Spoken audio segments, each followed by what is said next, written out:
Hello, hello.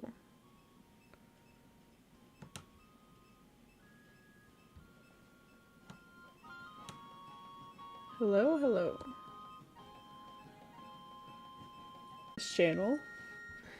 I was super late to get out a video today, and generally this week my life has kind of been really busy, so I figured I'd just stream a little bit of this for you y'all now.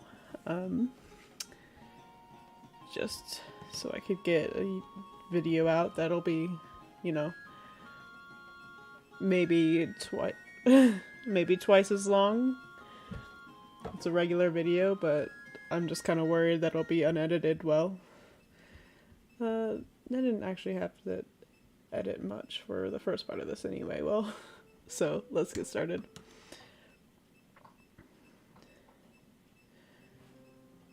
Wait.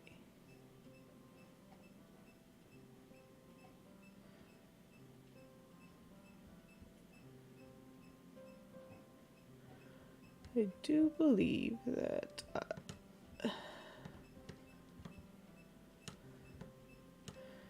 hold on.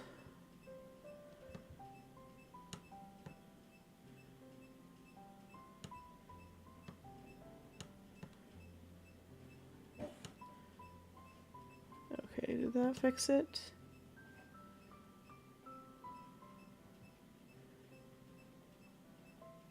Yes, it did. Okay. So return. No, wait. I need to go back to the menu because that is from the beginning. Oh, yeah, I said star. I needed to load. Here it is. Garrett's leg, though still being supported by splints, looks a lot better than it did when he first came to the hospital. However, I'm not sure he should be walking around on it yet. Try telling that to Garrett, though. He refuses to sit still. Also, again, like what I said in the first part, I'm really not sure how old these characters are supposed to be. Well, that's the main character. It said 21, I think. Have to check. His leg hurts so much he can't walk, he finds things to do with his hands instead. He used to sit in bed, folding hundreds upon hundreds of paper swans, a look of intense concentration on his face. He folded so many of those birds, it used to look like he was drowning under the combined weight of all their wings. Poetic. I think I should be a bit firmer with him, since I'm so lax. Dr. Valerian keeps getting mad at me. In fact, we had a conversation earlier that went like this. Oh boy, we'll get a flashback. Also, what those are hangers. Okay, I was like, they're like little mustaches in the background. That's on me. It's like it's late here, but I really wanted to get something out for y'all. My 3 subscribers in total. Okay. Yeah, one of my friends pointed out that this guy looks younger than the others, and now I can't stop seeing it. Like, now listen, Ray, this has to stop. What has to stop? You humoring Garrett. If that young man does not recover, it will be your fault. You are being far too soft on him. Yes, doctor. The moment he gets out of bed, you need to tell him no. He may have been a soldier a few weeks ago, but he's our patient now, and he has to listen to orders. Don't play along with this childless kid. That is a child. What? I'm so confused. Okay. Yes, doctor. When he acts up, just ignore him. All he wants is attention. He's bored. I know how it is. Patients always get like that, especially when they're used to being active. But don't give in. You need to try harder. Yes, doctor. Now get to work, and not a single word to Garrett. Give him an inch, he'll take a mile. Yes, doctor. Just thinking about it makes my skin prickle. Maybe Dr. Valerian asked distant and aloof on purpose. Maybe he's hoping to scare his patients into getting better, so they leave fast and never come back. Still, even if I do humor Garrett, I can't tell him to go back to bed, not when he's trying so hard. Hey, Ray. Yeah? What's eating you? You're looking a little down. First Asa, now Garrett. Why do I keep worrying people? Because you keep talking about your old bestie that, like, left all those years ago. That, like, I get that that's, like, nerve-wracking, but girl, girl, you gotta, you know, yeah, whatever, I'll cut her a little slack. This is, like, in the middle of a war and all. I'm fine, just a bit troubled. Troubled? Why? Did that crusty old doctor scold you again? Oh! He doesn't look that old at all! A bit, but Dr. Valerian isn't old, you know. He's only his late 20s. Okay, you know what? That makes a little bit more well, no. No, it doesn't make any sense at all, but... yeah. I'm never gonna get over this. Let's just keep going. Late 20s. He acts like he's about 200. He's always coming in here to examine my leg, treating me like a little kid, telling me to slow down and take better care of myself. Ha! What does he know? Well, he is a doctor.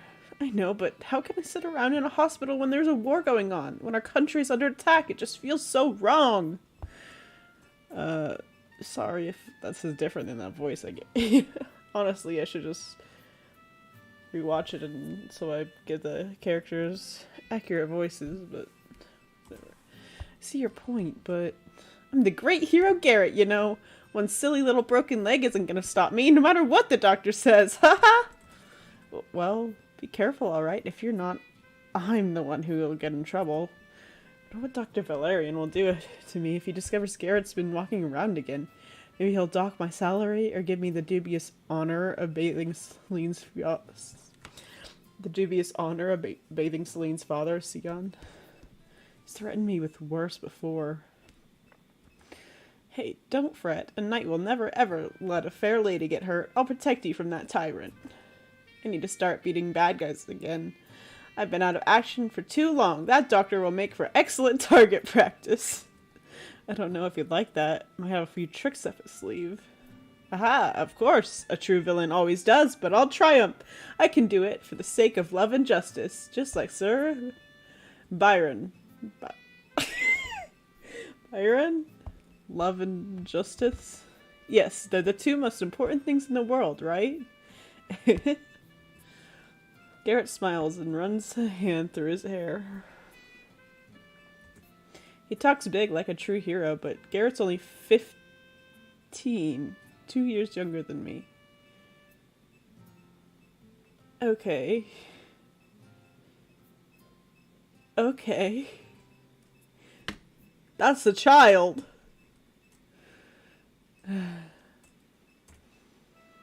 What must it be like going into battle? I can't imagine it. Garrett's a soldier who's seen the battlefield, but he didn't break his leg during a skirmish.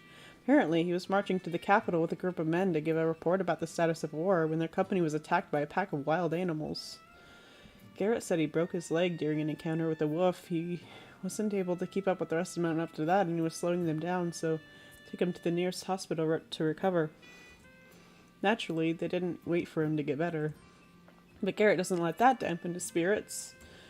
I've got to keep going. The borders of our kingdom aren't safe without me there to defend them. Kiddo. Kiddo, please, sir. I believe you. You'll be up at them in no time. Don't encourage him! That is a child! That's right. Thanks for the vote of confidence, Ray. You're a lot nicer than some people, like that old doctor, for instance. But you know what? I kind of agree that that she shouldn't be encouraging this kid to go back to war because he is. You know what? You know what? Let's just keep going. You're the only one on my side in this place. The only one I can count on. Oh no, I'm just. It's unprofessional? Who's being unprofessional? Dr. Valerian? That is indeed my name. I am flattered you were able to remember it.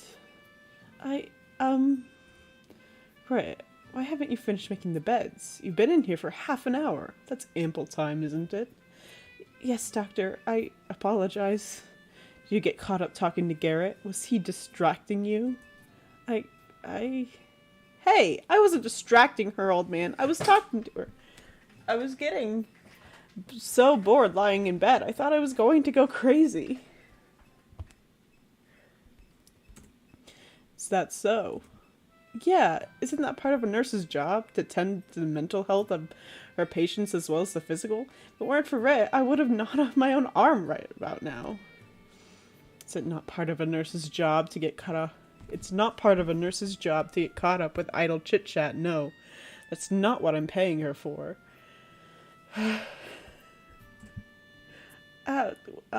Well... And I'm no fool, Garrett. I knew you weren't in bed. I could hear you shuffling around and dragging that broken leg behind you from a mile away. Foiled again. Now, despite what you may think, I'm not a cruel person. I'm simply an officious one. Never heard that word before. Officious? Isn't it like awful? Are you trying to show off by using these long words? Because I have a surprise for you. I'm not a moron. I know what officious means too. I don't. Huh? Is officious actually really a common word? Am I the only one here who doesn't know what it means? Let me look that up real fast.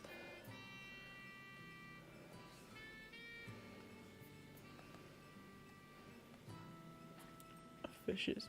Assertive of authority in an annoyingly domineering way, especially with regard to petty or trivial matters. Okay. I mean... Wait a second. Does that make me a moron? Good. I'm happy you have such an extensive vocabulary for a brat. I'm simply trying to tell you that I have a hospital to run. You are not the only sick person in the world. There is a war going on. You should be aware. Of course I'm aware. I was actually there, which is much more than can be said for you. Then you should know that many hospitals do not have the time nor the resources to look after patients who selfishly refuse to listen to the advice of their doctors. You should be more thankful. Just kind of an asshole. If you keep walking on that leg in its current condition, you will only make it worse. You have to stay in the hospital longer, and then you will be a further drain on our funds, making yourself a burden, both upon our finite resources and my patients. I just need to get better quicker. I don't want to be lying in bed for weeks and weeks. It feels like such a waste. I'm well aware, but ignoring my advice is not the way to achieve a speedy recovery. Please keep it in mind next time you feel like playing hero. But like... if it's not like a fatal thing, could he like rest at home? Like... right? Is that just me being dumb, or like can he like rest up at home? Then this guy doesn't have to be an asshole about him like wasting resources or whatnot. It's like I do get it, like they are in a room at the hospital and you know he's an asshole, but he does have good points on occasion. Dr. Valerian turns to face me, affecting me with a frosty stare. Start to panic. What does he want? Is it something about my uniform? Are my socks uneven? Do I need to shine my shoes? Or is it my hair? Ray. Yes? I would advise you not to get too attached to this foolish boy. Hey! I'm not a boy! I'm a grown man! Because should he start listening to my advice, he may not be here for much longer. I think his leg is starting to get better, despite his constant attempts to sabotage his own recovery. Huh? You don't mean? That's right. Within a month you should be, what's the phrase you like to use so much? A bet at them? Just like before? Sorry, my apologies, but don't get too attached to Loverboy here. Like everything else in this world, it isn't going to last. Dr. Valerian leaves the room. His footfalls mirror the rapid beating in my own heart. Okay. Why does he always tease me like that?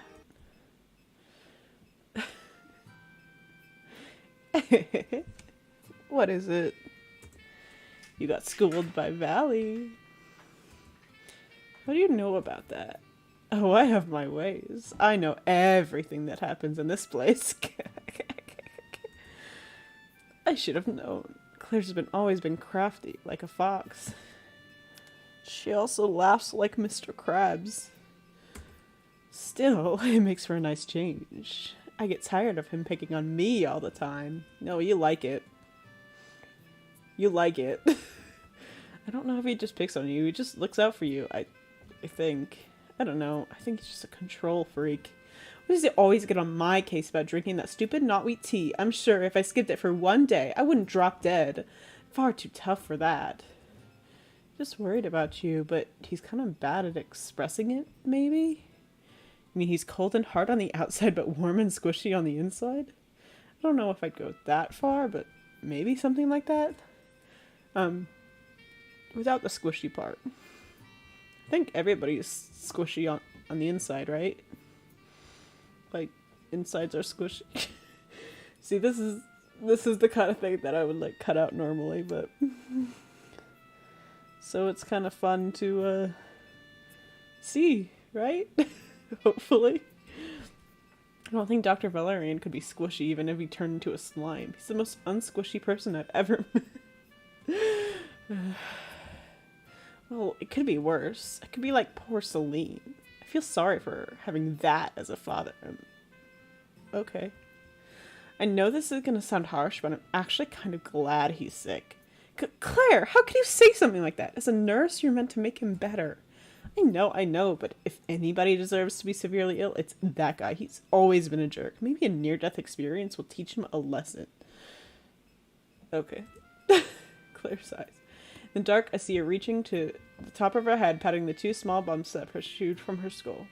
These two bumps are tiny enough to be covered by the nurse's cap when she's working, but they're plainly visible when she takes it off at night. I think they look kind of cute, like the horns of a cow, but Claire has always been self-conscious about them. Given the attitudes of her fellow villagers, I can understand why. Celine's dad hates Claire because of those horns. He's convinced that she's some kind of demon, and he's never allowed her to enter the church.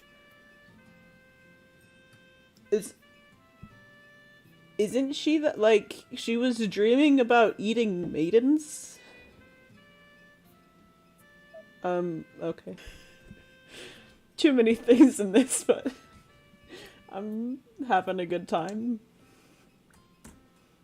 People whisper things about her in the village, and her mere presence at our hospital gives us a shady reputation, all because two bumps on the top of her head you can't even see most of the time. If Dr. Valerian weren't so good at his job, I doubt people would come to our hospital. The villagers don't like Dr. Valerian that much either. Like their persecution of Claire, which seems illogical to me. This attitude is one I can understand all too well. Dr. Valerian doesn't try to endear himself to other people, or at all. I'd find this attitude kind of impressive if he wasn't so scary. Well, he's literally not that scary. Well, I can't argue with that, but Sion's very respected, and Celine loves him a lot. He must have some good points. I'm not sure even the Isa mass murderer had some good points, but they're kind of irrelevant since he kidnapped and tortured all those prostitutes. True. That old man's only respected because of his wings. That's all. It's not like he's done anything to earn that respect. He was just born that way. Don't you think it's unfair? Life's unfair, I suppose. You're telling me. Oh. Claire sighs, giving the small horns on her head another prod. I guess I could count my lucky stars I work for a guy like Valley. He's kind of an ass, but he's pretty decent deep down. I hate drinking that knotweed tea, though. It makes me want to throw up. Feeding someone something like that every single day is literally the same as torture. I really don't think it tastes that bad myself. Because you're probably getting weaker dose. He's sweet on you, Ray. Sweet? Yeah, even when he scolds you, it's clear he doesn't mean it. I think he likes you.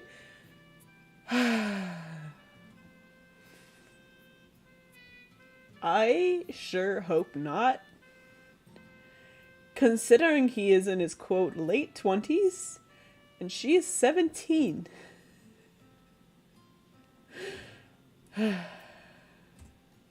Huh? Why would he like me? I don't know. You should ask Valley. Maybe he thinks you're cute. No, wait. That's impossible. Poor Valley's attention is wasted on you, Ray. You're so clueless. Such a pure girl, it hurts. I don't want his attention. He only pays attention to me when he's scolding me. It must be because I'm so clumsy. Nah, it isn't. You already said it's because he likes you. You really are impossible. He doesn't like me. He doesn't like me at all. Oi, will you two keep it down? Some of us has work to do tomorrow, you know? Be quiet. We're trying to sleep. I'm sorry. You better be. Wish I were a turtle, then I could slide my head down into my shell and be free from all those pointed stairs. See, I might duvet to hide under. My spirits sink even deeper with every single Just what is Claire thinking? I don't know if I want to find out. April 22nd. Dr. Valerian works me hard all morning and kept busy with chores as soon as I wake up. To prepare breakfast, strip this outside with water drawn from the well, and hang him out to dry. When Dr. Valerian sends me out into the village on a small fetch quest, I escape the confines of the hospital with relief. Good, cause you know what? Now I know what you mean when you said he was creepy. Excuse me. Please, sir, I'm coming through. I'm sorry, can I just come past here? For some reason, the streets are busier than usual today. The din is almost deafening. Ray, is that you? There's a young girl standing in front of me, so short I almost missed her. She's like a tiny woodcut of a fairy, a creation crafted by the famous artist Rion. Okay. She holds a bag filled with shopping in one hand, a telltale leak, a stalk of celery, a telltale leak, a stalk of celery, bottled milk peeking out over the top, and in the other she holds a stuffed bunny. It's Luca's little sister, Lucia? Okay. Oh, hello. How have you been? I'm better than ever. Thank you for asking. Is that so? Yeah, you know why? No, why? Come here, I'll tell you where it's quieter. Lucia shifts his bunny into the crook of her arm and takes hold of my hand, pulling me alongside her with a startling amount of strength. Shamefully, the simple bit of exercise leaves me feeling out of breath. My face is already flushed. What have you been eating? Have you been helping yourself to the pig feed from the farm? Ew, no, of course not. That's gross. But you're so strong. That's because I'm tenacious. Tenacious? That's what Mother says. I don't know what it means, though. I don't know what it means either. I bet Dr. Valerian would, though. Or Garrett, apparently. Did you know? Did you know? It's gonna happen soon. What's gonna happen? It's our soldiers. They're coming back home. They... How do you know? When did you get the news? Robin told me when I went for some milk and eggs this morning, but you didn't have any eggs in your bag. He did? That's right. He said a traveler came by, somebody up from the north, and he said he'd been to the Line Cliff. Did you know, Ray? We're winning the war. The Arrestians are falling back, and our soldiers can come back home. For now, maybe. But even if we manage to win this fight, will we be so lucky next time? My knowledge about the disputes between Aslan and Aressa is patchy, but gleaned from gossip and hearsay, our countries have been at war for several decades now. The fighting sometimes dies down for a few years, but it always starts up again. For what? I'm not entirely sure. Land, probably? That's how my father died. He was killed in a war. Never even got to meet him. He joined the army when my mother was still pregnant, claiming he was going to fight to protect her. I'm sure he promised my mother, just as Luca promised me that he would return, but he never did. What if that happens to Luca? What if our soldiers return and Luca isn't there? He could have been killed months ago, for all I know, but when Luca looks at me like that... But when Lucia looks at me like that, her eyes wide, a smile on her face, how can I say that? That would be far too cruel. My big brother is gonna come home. I'm sure of it. Yes, I'm looking forward to it too. You sure? You look kind of sad. Are you alright? Don't you want Big Bro to come back home? No, it isn't that. It's not that at all. I miss him too. Terribly. Then why do you look so sad? I don't get it. I guess I'm just worried. You mean you think he won't come back? Well, if you're worried about something that's silly, then you clearly don't know my big brother. He promised me he would come back. He promised my big brother would never, ever break his promises. Not ever. I know that, but circumstances might make this promise hard to fulfill. I'm not a kid. I know it might be hard. Mom told me too, but I still have faith.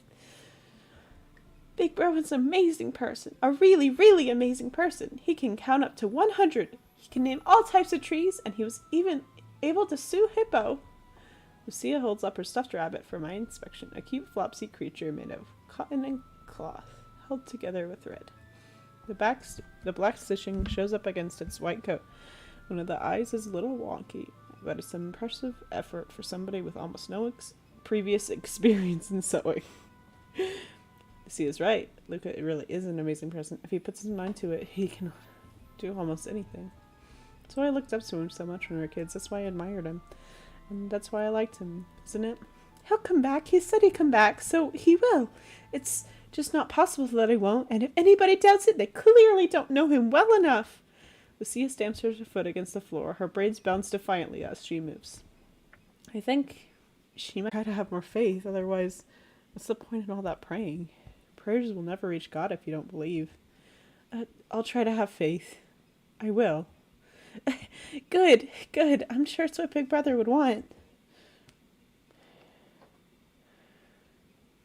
Hello again, Asa Miran. Oh, look who it is. It's the little lady. Aren't they they're supposed to be a year apart, right? So he's 18, and I don't know how old this lady is supposed to be, but they were kind of again, it's creepy, and I don't like it. And I'm here too. My goodness, you are. It's little lady Lucia. You don't look so little anymore, though. Have you gotten even bigger? That's right, I'm getting taller, aren't I? You are. It's impressive. I didn't even recognize you for a moment. You'll end up even bigger than me in no time. But when you do, please try not to step on me. I'll try not to. And how is Hippo doing? Is he all right? Hippo is very well, thank you. Good. And would Hippo like something to eat? Maybe a cheese roll? I want a cheese roll. Oh, cheese. If Hippo wants a cheese roll, that's perfectly fine, but being only a bunny, I doubt he has enough money to pay for it. Well, there's that. Huh? You mean Hippo can't have the roll after all? I never said that. I'm not a cruel woman, and I would never wish to deprive you, sorry, Hippo, of a lunchtime snack. So, how about this? Since you are the one who made the offer, Asa, why don't I take the cost of the roll from your salary? Doesn't that sound fair? I think you walked into that one. Me too. I guess I've got no choice. Yes, ma'am. Whatever you say. Good. Here you go, Lucia. Miran hands Lucia a cheese roll. Lucia takes it, setting her bag of shopping on the floor so she can hold the roll. Enjoy. And Hippo, too. Yay! Thank you, Miss Miran. And you too, Asa. It's alright. No big deal. My wallet can take at least this much. Says she's not cruel and then deducts salary from her employees. Whatever. But weren't you trying to save up for one of those funny woodcups of half-naked woman? Yep, that'll always be the dream. There's a child right there. Not anymore, I guess. Oh my, are your dreams always so bland and predictable? What do you mean? Nothing. Merely that those woodcuts in the market are completely unremarkable in almost every way. You would say that. You're a woman. You don't have the same appreciation for the female form as I do. Okay. Is that really what you think? Whoa, she's bisexual. I didn't know that. Well, in actuality, the one without any appreciation is you. I've seen some prints that would really make your heart go wild. Those woodcuts are merely a child's play in comparison. Child's play? That's right. The craftsmanship of them is shockingly poor. The anatomy is all wrong. No woman's spine should be able to curve like that and not snap it. Wow. I'd like her a lot more if she wasn't being creepy towards Asa sometimes. Such crude imitations of the female figure are nothing more than insults, especially when silly boys such as yourself assume that's truly what naked women look like. Nah, I didn't think the woodcuts were that bad. Of course you didn't. You've never seen a naked woman before, have you? No, I haven't. And that's why you're just an amateur. Okay. Come back in 100 years and we've had the proper amount of time to study the beauties of real women, and maybe I'll let you take a pick at some of the pieces in my collection. Okay. Suddenly it feels like a whole new world has opened up before me. Is this true enlightenment? No. You're just a pervert. I suppose that's also a possibility. Honestly, what is Lucia going to think? As it turns out, the answer is not a lot. She's too busy eating her, hippo's cheese roll. Ah, this is delicious. I love cheese rolls. I'm glad. Asa really is the best. You're amazing. You know, Hippo says he loves you. He loves you loads and loads, you know. Thanks. Tell Hippo I love him too. Yay, I will. My, despite his rudimentary knowledge of the female figure, Asa sure has a way with the ladies, doesn't he? What can I say? I guess I'm just talented. I suppose so. It's a shame the only girl in the whole village likes him is 9 years old. Asa! Lucia starts to tug on Asa's arm. Yes, what is it? What's that? What do you mean, that? The thing on the counter, the funny thing, it wasn't there last time I came in. Turn my head, it doesn't take me long to spot the cause of our confusion. It's a large boxy device that almost looks sinister. I think I saw it in here yesterday, but I never asked what it was. Oh, that. Asa frowns. I'm not entirely sure myself. Marin was just explaining it to me, but I don't really get it. I've never seen one of those before either. It's not some kind of weapon, is it? Don't be silly. Marin smiles proudly, giving the strange device a light pat with one hand. It's an instant coffee maker, of course. I'm sure it looks very evil. Of course, what's so of course about that? I've never heard such a thing before. Ew, I don't like coffee. Can't stand that stuff either. Me either. I'm not a massive fan either. The world's already too full to the brim of bitter things. Coffee only makes it worse. Then why did you buy something that makes coffee? Because it's so convenient. Coffee usually takes so long to make, with roasting those beans over fire, then grinding and boiling them. Preparing a single cup of coffee can take hours, which is ridiculous. Coffee is meant to replenish your energy, not take it away. This incredible little device, however, does it all for you. All you need to do is push a button and you can enjoy a nice warm cup of coffee in mere moments. But how does it work? I'm not entirely sure. I think it's some kind of enchantment mixed with some high-quality machinery. Magic? That's right. Wow, you never see enchanted objects around here. I know. It's like this town is actively trying to resist magic, even though it makes life so much easier. People don't like what they're not used to, I guess. I know, but it's such a pain. Sometimes feels like I'm surrounded by sheep, not people. Is that really how Marin views others? Is she truly that disdainful towards the human race? Is she like an elf or something? Would explain the pointy ears. Maybe it's because Marin isn't a human herself. At least I don't think she is, not with those ears. I don't remember where I went to find this delightful thing, but I think it must have been Agua. Agua? Agua? I've never heard of it. It's not surprising. It's mostly desert there, nothing that interesting. They do sell the most beautiful fabrics, though, and sweets, and fun little things like this, too, if you know where to look. Asa clicks his tongue against the roof of his mouth. You're always like this. You just like collecting stuff, even if you're never going to use it. There's nothing wrong with having a hobby. It keeps me young. I thought harassing me kept you young. That, too, of course. Anyway, I've been wondering. Wondering what? Why'd you come in again today, Red? I thought you did all your shopping yesterday. Well, I did, but is it because you missed me? You couldn't stand the thought of not seeing my attractive face for more than 24 hours? Hardly. It's because I ran into Lucia. She said she wanted to tell you something. You do? Mm-hmm. Lucia stuffs the rest of her bread into her mouth and swallows. Then, wiping her cheek with the back of her arm, she looks at Asa and smiles. I thought you might want to know. Our soldiers are coming back soon. But Asa doesn't look as surprised as I thought he would. He certainly doesn't look as surprised as I would. So you heard too? Yes, and you? Robin told us earlier. The whole village knows about it at this point.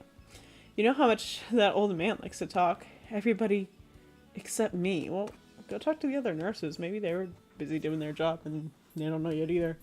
Why was I one of the last to find out? Because, like I said, you're like a nurse and seems far away from the town, right? Saw a bunch of people hanging up bunting in the square. I haven't seen everybody look so happy in years. It was kind of exciting. Sure, it is exciting if you like bunting. Personally, I think it looks tacky. Of course you do. Of course you do. Says the woman who wears half jewelry still in her hair. My hair doesn't look tacky. Each and every individual item of jewelry was chosen with careful consideration. All from 4 corners of the globe. Sure. And don't these celebrations seem a tad mature? Everyone's acting as if the soldiers will riot at the village gates tomorrow evening. It takes a good few weeks to get here from Lincliff by foot. Oh, don't be such a spoil sport. They're just excited. I am too. I can't believe it. I'm finally gonna see Big Bro again. That's right. It'll be just like old times. Asa accepts Lucia's joy without question. Unlike me, he doesn't even seem to consider the possibility that Luca might not come home. Or he's hiding it in front of the child, not to upset her like you did. Well, I guess you didn't really upset her. It was more like a showing her conviction kind of thing. Am I being too pessimistic? Yes. Okay, you know what? I shouldn't be so hard on you. It is a war. It is hard. It is whatever. Maybe I should try harder to be happy, but I can't stop myself from having doubts. If everybody's busy celebrating, who's gonna mourn for the men who died? Actually, you do make a good point. But despite this news, life continues to go by in our small, sleepy village just as it always did. The days and weeks roll by, but we hear no further news, and our soldiers still haven't returned. April turns into May, the sun gets warmer, beating down from a vast blue sky. The trees around the village grow even thicker, even taller, their bright green leaves pulsating with life, shielding us from the outside world, the world of war and death, split blood and tilt mud. After a while, people stop talking, the excited gossip comes to a halt. Smiles fall from faces. Anxiety creeps in. The bunting remains strung up around the houses, flapping sadly in the summer breeze, but that's all. Nothing else remains of our supposed victory. Luca, come back! Ray. Luca! Ray! Luca! Ray, wake up! Get out of bed! Wah! My eyes snap open. My vision is blurry and it takes me a few moments to understand what's going on. What time is it? Maybe like 4 in the morning. I don't know. 4? Isn't that a bit too early? Being enthusiastic about your job is good, but... No. There's no time for that. You need to get up now. And take your hair out of your mouth. You're going to choke on it. Oh, let me. Claire reaches far as plucking the few stray strands of hair out of my open mouth. Thank you, Claire. Now I can rest in peace. Night, night. Hey, don't just roll over and go back to sleep. Wake up. Rise and shine. Ow, my head. Now that I think about it, it's pretty unusual for Claire to be awake this early, and fully dressed too. I'm always the one who has to wake her up. What's going on? This isn't a dream, right? No, of course not. Then a nightmare? Is a demon going to break through the window and tear out my gizzards? Nobody's going to be tearing out any gizzards, you moron. Oh, that's a relief. So if this isn't a dream and it's just a nightmare, that means this is reality. It's really reality? Seems unlikely, but I guess I can play along for now. The real question remains, why is Claire awake so early? Don't tell me. Is the hospital on fire? Not even close. Try again. Ow. I have to flick my forehead. Then, a flood? We don't live anywhere near the sea. vampires? Wrong again. Strike 3, you're out of here. Oof. This time, she hits me across the face with a pillow. Honestly, I can't believe you can't figure it out. I'm sorry, I'm still sleepy. Then this'll wake you up if nothing else does. It's our soldiers, right? They've finally come back. They... Took 3 moments for the news to sink in. My eyes widened slowly, and then a jubilant sound splits the air. It's the horn, the one that plays to herald good news. So it's true. Claire's right. My soldiers really have returned. Are you sure this is okay? Of course I'm sure. Valen won't get mad at us for ditching work on an occasion like this. I hope so. Besides, we're not even scheduled to start work yet. It's no problem, right? I guess, but every footfall strikes loudly against the cobblestones, ringing through the early morning air. My chest heaves up and down, my heart pumping extra hard. I can feel it hammering away inside my chest, beating against my ribs. I hold one hand to my head, securing my nurse's cap so it doesn't fall off. My other hand is being grasped firmly by Claire, her fingers digging into mine so tight it hurts a little. Come on, Ray, hurry! I'm going as fast as I can, Yeah! Ray, are you alright? I'm fine, I can still stand.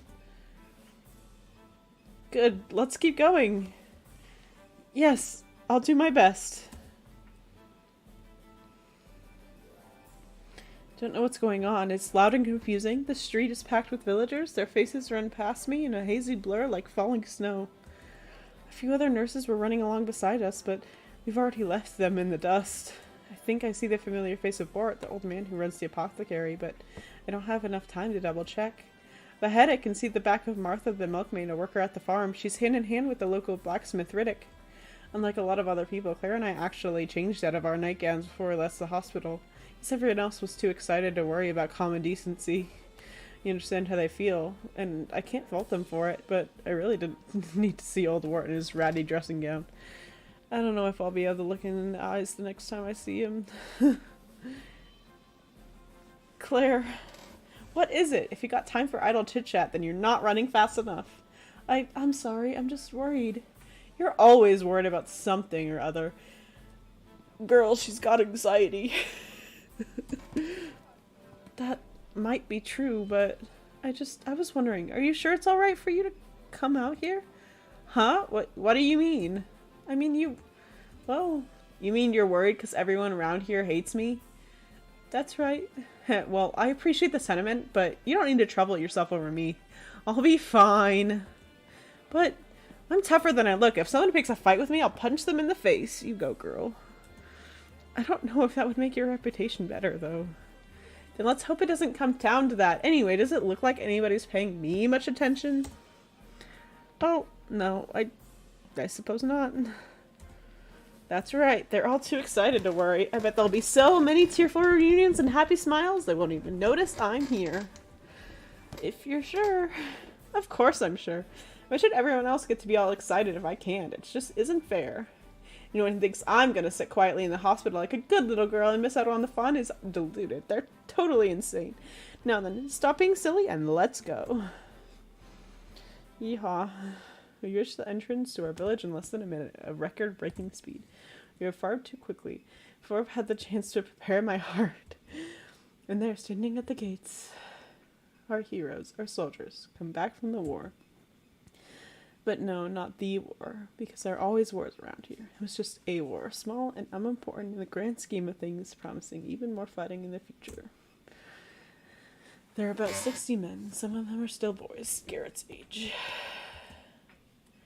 They look tired, covered in mud, and drenched with rain. Some of them have sores covering their faces. Some are limping, supported by their friends. Get them to the hospital, maybe. Some are missing pieces, a few fingers, an ear, and an eye. Others are covered in cuts. I see one man nursing a large gash in his stomach, dry blood stuck to his fingers' tips. I don't know if he'll make it, but he's still smiling. They all are. Relieved. Glad to be back home. 150 men left to go fight. Only 60 came back. Less than half, but it's better than nothing. The hospital is really going to be busy. They're standing to one side. Is it Luca? Oh, he's edgy now. He must have seen me, but he doesn't turn his head. If anything, he glances away from me. His eyes are hidden in the shadows, and I can't tell what kind of expression he's making, but I can imagine. Is he trying to avoid me?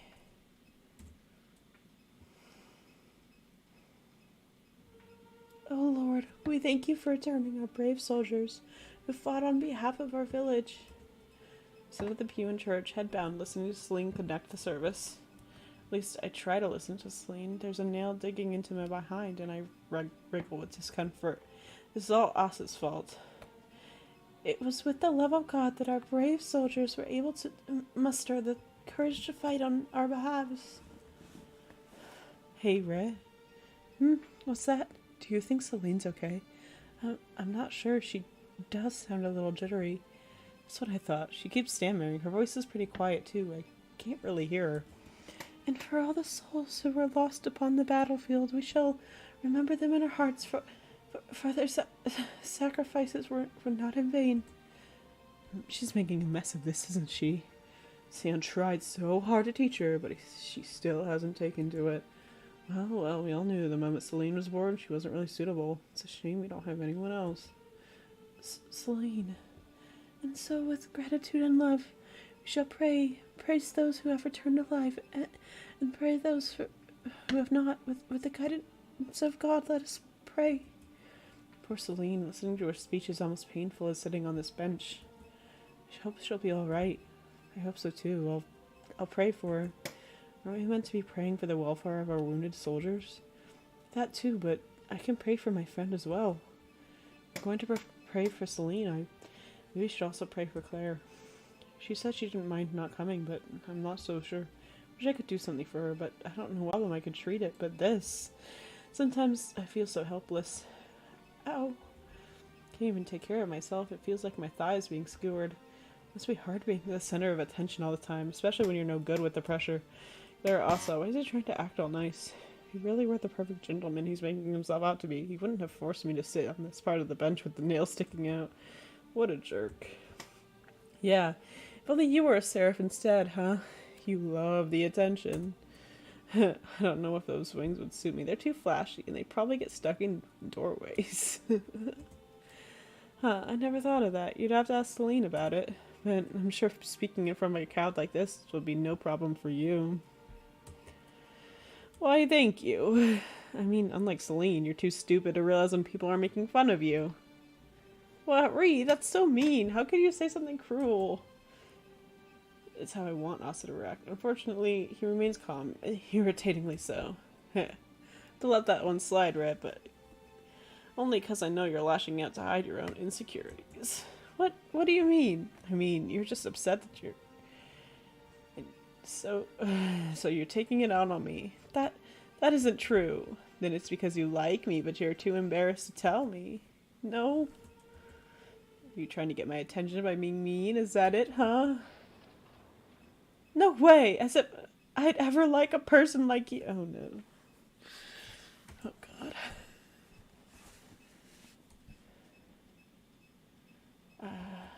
What's she talking about? And in the middle of church too? How rude. Could it be?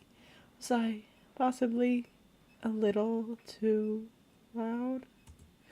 I'm sorry! I clench my fingers into fists, trying to keep them steady. It doesn't really work.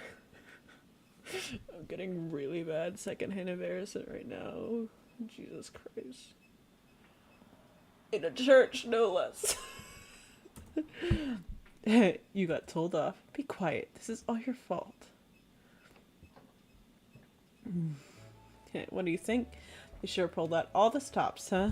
That's right. Everyone must have worked so hard. It's nice knowing people can produce something so amazing when they work together. You really are sappy, Ray. No, I'm not. And stop prodding my cheeks. But why? They're all squishy. Because I didn't give you permission. Slap Asa's hands away from me, scowling. Besides, I'm still mad at you for earlier. Huh? You still haven't let that go? No, I haven't. And stop talking like I'm the one in the wrong. Well, you think about it. Logically, it is your fault that you weren't quick enough to nab the nicest part of the pew, right? It's a dog-eat-dog world out there. Dogs don't eat dogs. And aren't you going to accept even a little bit of responsibility for your actions? Nope, none at all. I like the little heart. And I thought we were supposed to be friends. That's exactly why I'm allowed to tease you. Don't grind your teeth at me. Save it for the food. A whole feast has been prepared, you know. Could also really mess up your jaw. That's right. Look away from Asa, birds fluttering, and examine my surroundings. A large banquet table has been set up in the middle of the room, covered with several white tablecloths, hundreds of chairs arranged around it. The table is loaded with food, so much that I can almost hear the wood groaning. Exotic fruits are piled up in bowls, currants and peaches and plums and figs and things I can't even name. There are rolls of freshly baked bread, custard, tarts, flames, and quiches. Several dozen bird and animal carcasses are arranged. Did you have to say it like that? Like, whatever. And there's even a large hog ready to be roasted over a spit. And you know who had to make all this bread, right? You and Mirren? Bingo. So you can probably tell I was kept pretty busy all afternoon. My back's still aching from stoking the ovens. Asa sighs, arching his back. His bones crack satisfyingly with the sharp crunch. I don't know if you could hear that. It just cracked my fingers, but there's also cracking audio in the game, so must be getting old. You're like 18. Well, I don't have any sympathy to give you. I was working all day too. Now, it isn't a competition. Then, okay, you were kind of making it one, but this food looks so good. My stomach's been rumbling for hours. I want to eat it all, but I just don't know where to begin. I've never felt so conflicted before in my whole life. Ray, what should I do? Don't ask me. Why are you shaking my arm? Because I need a responsible adult to help me make a decision. If you don't tell me what to do, I'll end up eating everything, and then I'll be sick. Please don't be sick. I'm not on duty at the moment. You can be so cold sometimes. It's because we're friends. You said it yourself, didn't you? Touché. For once, I don't worry that my bickering with Asa will attract attention. The whole building is filled with animated chatter. I think around half the entire village population are crammed into this room, all of them eating, drinking, laughing, and joking. Animated, you say? Okay, sorry. I know that making a game is hard. Snippets of conversation hover through the din, and I can only pick up bits and pieces here and there. The mayor is sat at the head of the table with his wife and daughter, Daisy. Scion would normally be sat at the head of the table too, being one of the most important men in our village, but he was in no fit state to attend. I think the mayor is trying to coax Daisy into eating her greens. It's strange seeing such a revered public figure acting like a concerned father in public. I doubt Scion would ever be this nice to Celine, even in the privacy of their own home. Come on, Daisy, you can do it. You want to grow up to be big and strong like me, don't you? A bit of asparagus never hurt anybody. Okay. You know, this might be a awkward place to end it, but my throat is starting to hurt. And I do have work tomorrow, so I think I'm going to save that here. And let me know if you would rather me stream the rest of this game, or I can just do it in the regular videos. So, and go back to the menu. Yes, I just saved. And with that, I bid you like and subscribe and comment down below. And comment down below what games you